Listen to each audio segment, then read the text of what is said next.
ஜீவனுள்ள தேசத்தின் ஆசீர்வாதத்தை பெறப்போகிற ஜீவனுள்ள மக்களே, உங்களை சந்திப்பதிலே ராஜா பாஸ்டர் மகிழ்ச்சி அடைகிறேன். ஜீவனுள்ள ஒரு தேசம் கர்த்தரை நம்புகிறவர்களுக்கு ஆயத்தமாய் இருக்கிறது.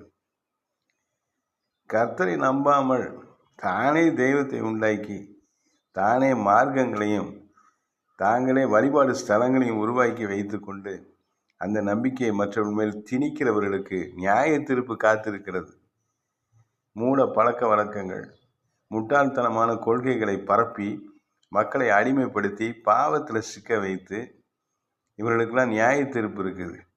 ஆனால் கர்த்தரை விசுவாசிக்கிறவர்களுக்கு, அவரை தெய்வமாக ஏற்றுக்கொண்டு அவரை போல வாழ்கிறவர்களுக்கு ஜீவனுள்ள ஒரு தேசம் காத்திருக்கிறது. அங்கு கர்த்தருடைய நன்மை உங்களுக்காக காத்திருக்கிறது.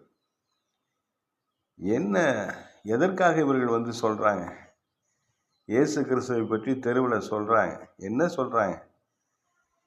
சாராயம் குடிக்காத, பாவம் செய்யாத, தப்பு செய்யாத, பிறருக்கு உண்டான எதையும் இச்சிக்காத, எடுத்துக்காத, நல்லவனாயிரு, தீமை செய்கிறவனுக்கு நன்மை செய், இதை தான் சொல்லுகிறார்கள்.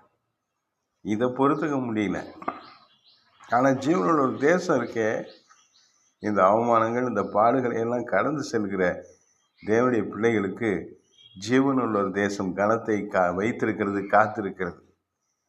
ஸ்தேவான் திருச்சபையின் முதல் இரத்த சாட்சியாய் மரித்து கடந்து செல்கிற பொழுது பிதாவாகிய தேவனே பரலோகத்தில் எழுந்து நின்று அவருடைய ஆத்மாவை வரவேற்றார். தேவனுடைய சுவிசேஷ ஊழியம் செய்கிறவர்கள் தேவனுக்காக தன்னுடைய வாழ்க்கையை அர்ப்பணித்து முழு நேரமாக எந்த பிழைப்பு அலுவலர்களையும் சிக்கி கொள்ளாமல் கர்த்தருக்காக தியாகத்தோடு தன் வாழ்க்கையின் குடும்பத்தை அர்ப்பணித்து பலவிதமான உபத்திரங்கள் மத்தியில் கர்த்தருடைய நாமத்துக்காக வாழ்கிறவர்கள், தேவனுடைய ராஜ்யத்தை கட்டுகிறவர்களுக்கு பிதாவாகிய தேவனுடைய கனமும் மதிப்பும் மரியாதையும் காத்திருக்கிறது. ஒருவர் இயேசு கிறிஸ்து ஊழியம் செய்தால் அவரை பிதாவாகிய தேவன் கனம் பண்ணுவார். பரலோகமே அவர்களுக்காக காத்திருக்கிறது, அவளை கனம் பண்ணுகிறது. இந்த உலகத்தில் கொடுக்குற கனம் அல்ல, இந்த உலகத்தில் கொடுக்கறதான பணமோ பொருளோ நிலைத்து இருக்காது.